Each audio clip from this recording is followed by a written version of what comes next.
शादी हो चुकी है और शादी के बाद ना एक लड़की की लाइफ बहुत ज्यादा चेंज हो जाती है और शादी के बाद ना लड़की इस तरीके से किसी दूसरे मर्द से मिल भी नहीं सकती। क्या बात है, थोड़े दिन गायब क्या हुआ मैं, तो तुमने शादी कर ली? हाँ, क्योंकि मेरी अरेंज मैरिज थी। और जो मैं तुमसे प्यार करता था वो? अरे लेकिन मैंने तुम्हारा प्रपोजल एक्सेप्ट किया ही कब था? मैंने तो तुम्हें रिजेक्ट कर दिया था ना। हमारे बीच तो ऐसा कुछ था ही नहीं कभी। अच्छा, और जो मैंने पैसे दे रखे थे वो याद करो, तुम पे जो खर्चा किया था, जो 2-2.5 लाख रुपए दिए थे तुम्हें। जो पैसे तुमने मेरे पापा के इलाज के लिए दिए थे, लेकिन मैंने तो तुमसे हेल्प दोस्त समझ के मांगी थी ना। तो ये तुम्हारी गलती है ना कि तुमने मुझे दोस्त समझा, और वैसे भी प्यार करता था तुमसे, इसलिए तुम पे इतना खर्चा किया मैंने। अरे शर्म आती है मुझे तुम्हारी सोच पर। अगर मुझे ये पता होता ना कि तुम वो पैसे मेरे को किस लिए दे रहे हो तो मैं तुमसे एक पैसा भी नहीं लेती। चलो, अब तो पता चल ही गया ना तुम्हें, तो जल्दी से ऊपर जाओ और मेरे पैसे लेकर आओ। जाओ।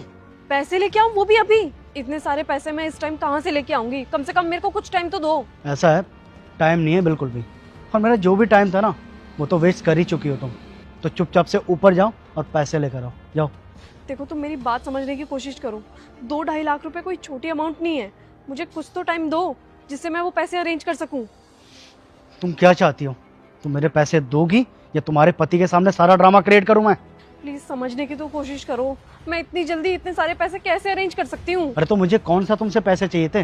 मैंने तो तुम्हारी हेल्प इसलिए की थी, मुझे लगा था अगर तुम्हारी हेल्प कर दूंगा तो तुम मेरे साथ रिलेशनशिप में आ जाओगी, लेकिन नहीं, तुमने तो किसी और से शादी कर ही ली। तो ठीक है, फिर जब शादी हो ही गई है किसी और से तो फिर वो पैसे मेरे हैं।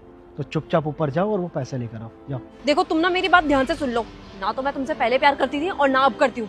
मैं सिर्फ और सिर्फ अपने हस्बैंड से प्यार करती हूँ। और रही बात तुम्हारे पैसे की, तो मुझे 1-2 दिन दो, मैं तुम्हारे पैसे अरेंज कर लूंगी। 1-2 दिन की बात है, ठीक है, फिर दिया 1 दिन का टाइम, 1 दिन में मेरे पैसे लौटा देना, ठीक है?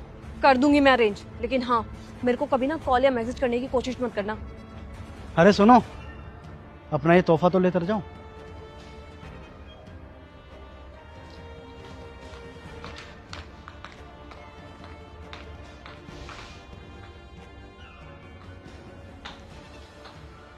क्या हुआ?